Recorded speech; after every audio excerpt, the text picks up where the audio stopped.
तलाक़े हसन, तलाक़े एहसन, तलाक़े बाइन, तलाक़े किनाया, ये जो 4 तरीके के एक तरफ़ा तलाक़ हैं, यूनिलेटरल तलाक़ हैं, जो मनमाने तरीके से दिए जा रहे हैं, उस पे आज माननीय सुप्रीम कोर्ट में सुनवाई हुई है। हमने माननीय सुप्रीम कोर्ट को कहा है कि ट्रिपल तलाक़ भले ख़त्म हो गया, लेकिन ये 4 तरीके के तलाक़ चल रहे हैं, ये पूरी तरीके से मनमाने हैं। और ये तलाक़ केवल गांव में नहीं चल रहे हैं, अनपढ़ों के बीच में नहीं चल रहे हैं, बल्कि पढ़े लिखे लोग भी इसको दे रहे हैं।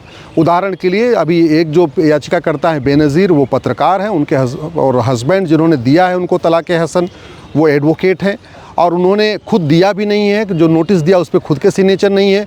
वकील के माध्यम से उन्होंने 2 बार वकील से भिजवाया पोस्ट ऑफिस के ज़रिए, और तीसरी बार ईमेल कर दिया और जाके दूसरी शादी कर लिया। ऐसे ही नाजरीन जो मुंबई की रहने वाली हैं, उनको तो सीधे व्हाट्सएप पे तलाक दे दिया। डॉक्टर सईदा अमरीन, उनको तो कहा जाओ तुम्हें आज़ाद किया, जाओ तुम्हें आज़ाद किया, जाओ तुम्हें आज़ाद किया। तो इस तरीके से जो तलाक़े हसन, तलाक़े एहसन, तलाक़े बाइन, तलाक़े किनाया, जो 4 तरीके के तलाक़ चल रहे हैं, ये पूरी तरीके से अनकॉन्स्टिट्यूशनल है, सेकुलरिज्म के ख़िलाफ़ है, इक्वल राइट का जो कॉन्सेप्ट है हमारा आर्टिकल 14 का, उसके ख़िलाफ़ है। ये पूरी तरीके से भेदभाव कर रहे हैं। सबसे बड़ी दिक्कत हो रही है कि 4 बहनें हैं, अगर एक बहन हिंदू से शादी करती है तो उसको अलग अधिकार मिलता है, जो मुस्लिम से शादी करती है उसको अलग अधिकार मिल रहा है, जो हिंदू शादी करेगी उसको गुजारा भत्ता भी मिलेगा, उसका कोर्ट के ज़रिए बाकायदा तलाक होगा, जो मुस्लिम शादी करेगी उसको तलाक़े हसन, तलाक़े एहसन, तलाक़े बाइन, तलाक़े किनाया मिल रहा है। तो ये बंद होना चाहिए। मैंने माननीय सुप्रीम कोर्ट को ये भी कहा है कि चूँकि इस पर कॉन्स्टिट्यूशन का इंटरप्रिटेशन होना है, तो बेटर ये होगा कि एक 5 जजों की बेंच बनाई जाए, उसके ऊपर सुनवाई किया जाए। हमने इसमें केंद्र सरकार के कानून मंत्रालय को पार्टी बना रखा है, केंद्र सरकार के जो है महिला एवं बाल विकास विभाग को पार्टी बनाया हुआ है, नेशनल ह्यूमन राइट कमीशन को पार्टी बनाया हुआ है, नेशनल वीमेन कमीशन को पार्टी बनाया है, और national commission for protection of child right को भी इसमें पार्टी बनाया हुआ है।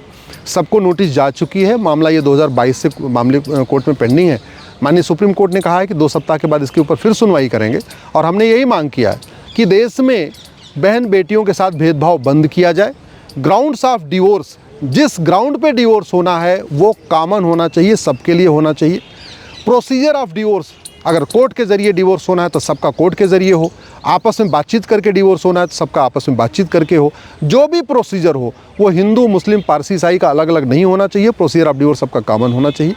हमने ये भी मांग किया है कि इसमें जो ग्राउंड्स ऑफ मेंटेनेंस है, किस आधार पे मेंटेनेंस मिलेगा, गुजारा भत्ता मिलेगा, और किसको कितना गुजारा भत्ता मिलेगा, ये भी सबके लिए एक समान होना चाहिए। ऐसा नहीं होना चाहिए कि हिंदू बहन बेटियों को तो गुजारा भत्ता मिले और मुस्लिम बहन बेटियों को कोई गुजारा भत्ता न मिले।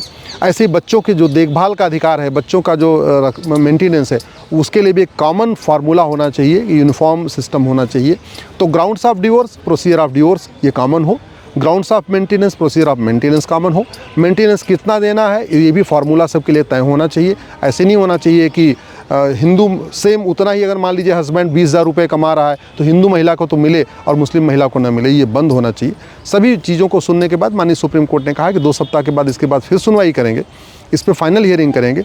और आज हमने माननीय सुप्रीम कोर्ट को ये भी कहा है कि यहाँ जितनी पीड़िताएँ हैं ये सब पढ़ी लिखी हैं। कोई पत्रकार है, कोई डॉक्टर है, कोई ग्रेजुएट है, कोई पोस्ट ग्रेजुएट है, और ये सभी की सभी जो पीड़िताएं हैं ये शहर की हैं, ये दिल्ली से हैं, मुंबई से हैं, कलकत्ता से हैं, लखनऊ से हैं।